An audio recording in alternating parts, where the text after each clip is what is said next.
കുന്നത്തുകാലിൽ നവീകരിച്ച നീന്തൽക്കുളത്തിൽ കുളിക്കാനിറങ്ങിയ 7ാം ക്ലാസ് വിദ്യാർത്ഥി മുങ്ങിമരിച്ചു. മലയൻകീഴ് ഉള്ളുവിള വീട്ടിൽ ഷാജി ഷമീന ദമ്പതികളുടെ മകൻ നിയാസ് ആണ് മരിച്ചത്. ഉണ്ടൻകോട് ഹയർ സെക്കൻഡറി സ്കൂളിലെ വിദ്യാർത്ഥിയാണ് നിയാസ്.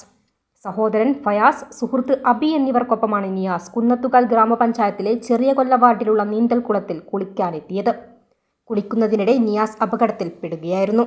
ഞാൻ ജാൻസി, ഇവിടുത്തെ ചെറിയ വാർഡിലെ മെമ്പറാണ്. 11 മണി കഴിഞ്ഞ സമയത്തായിരുന്നു സംഭവം നടന്നത്. 3 പേരുണ്ടായിരുന്നു. കുഞ്ഞിൻ്റെ സഹോദരനും വേറൊരു കുഞ്ഞും.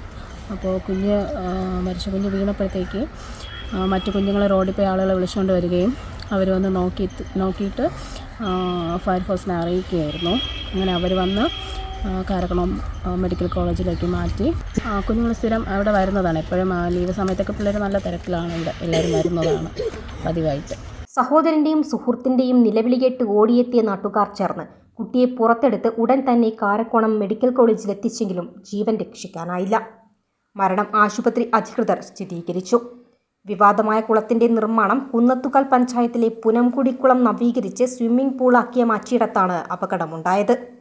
ഞാൻ വെള്ളട പഞ്ചായത്തിൻ്റെ വേങ്കോട് വാർഡ് മെമ്പർ, എൻ്റെ പേര് വേങ്കോട് മണികണ്ഠൻ എന്നാണ്.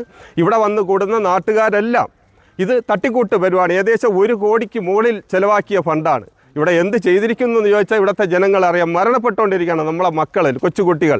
ഒരു കളിസ്ഥലം ഉള്ളത് കൊണ്ട് പല സ്കൂളുകളിൽ നിന്നും കുട്ടികൾ ഇവിടെ വന്നുകൊണ്ടിരിക്കുകയാണ്. ഉണ്ടൻകോട് സ്കൂൾ ഏറ്റവും പ്രധാന ഉച്ച സമയങ്ങളിലാണ് കൊച്ചുകുട്ടികൾ സൈക്കിളിൽ പല ഭാഗത്തു നിന്നും ഇവിടെ വരുന്നത്. പല ഭാഗത്തു നിന്ന് വന്ന കൊച്ചുകുട്ടികൾ വിളിച്ചുകൊണ്ട് പോയാണ് ഈ മോനും, ഇന്ന് അപകടത്തിൽപ്പെട്ട് മരണപ്പെട്ട ഈ മോനും ആരോ വിളിച്ചിട്ട് വന്ന് കാണിച്ചു കൊടുത്ത സ്ഥലമാണ്.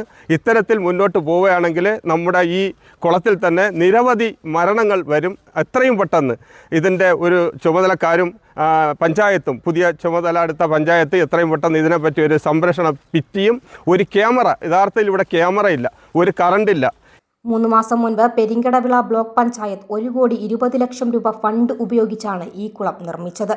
എന്നാൽ നിർമ്മാണ ഘട്ടത്തിൽ തന്നെ ഗുരുതരമായ സുരക്ഷാ വീഴ്ചകൾ ഉണ്ടായിരുന്നതായി നാട്ടുകാർ ആരോപിക്കുന്നു. കുളത്തിനടിയിലെ പാറക്കെട്ടുകളും ചെളിയും പൂർണ്ണമായും നീക്കം ചെയ്യാതെയാണ് നിർമ്മാണ പ്രവർത്തനങ്ങൾ നടത്തിയതെന്നും ഇതിനെതിരെ അന്ന് നാട്ടുകാർ ശക്തമായ എതിർപ്പ് പ്രകടിപ്പിച്ചിരുന്നെന്നും റിപ്പോർട്ടുകളുണ്ട്. ഇതിൻ്റെ അടിയിൽ തന്നെ കംപ്ലീറ്റ് പായലും വെള്ളവും പിന്നെ ആമ്പൽ ചെടിയുടെ വേരോട് ഇരിക്കുകയാണ്. നിരവധി കുട്ടികൾ ഇതിന് നേരത്തെ കഴിഞ്ഞ മാസം ഇതുപോലെ തന്നെ ഒരു സംഭവം ഉണ്ടായി. ഈ കുട്ടികൾ ഇതിനകത്ത് വന്ന് താണു. നേരെ മോളി കളിച്ചുകൊണ്ടിരുന്ന കുട്ടികളാണ് അവരെയും രക്ഷപ്പെടുത്തുന്നത്. ഈ രീതിയിലുള്ള എന്ന് പറഞ്ഞാൽ ഇതിന് ഏതെങ്കിലും ഒരു സംവിധാനം ഇനി വരുന്ന ഈ ഭരണസമിതിയും ഈ സർക്കാരും ഇത് ഇടപെട്ട് ചെയ്തില്ലെങ്കിൽ ഒരുപാട് ദുരന്തങ്ങൾ നമ്മളെ നാട് കാണേണ്ടി വരും. അപകടം ഇത് 2ാം തവണ. ഈ കുളത്തിൽ ഇത് ആദ്യത്തെ സംഭവമല്ല. 2 ദിവസം മുൻപ് മലയൻകീഴ് സ്വദേശികളായ 2 കുട്ടികൾ സമാനമായ രീതിയിൽ ഇവിടെ അപകടത്തിൽപ്പെട്ടിരുന്നു. അന്ന് നാട്ടുകാർ കൃത്യസമയത്ത് ഇടപെട്ടതുകൊണ്ടാണ് വലിയൊരു ദുരന്തം ഒഴിവായത്. അതേസമയം കുളം നവീകരിച്ച ശേഷം ബ്ലോക്ക് പഞ്ചായത്ത് ഇതുവരെ പഞ്ചായത്തിനെ തിരികെ ഔദ്യോഗികമായി കൈമാറിയിട്ടില്ലെന്ന് ഗ്രാമപഞ്ചായത്ത് അധികൃതർ അറിയിച്ചു.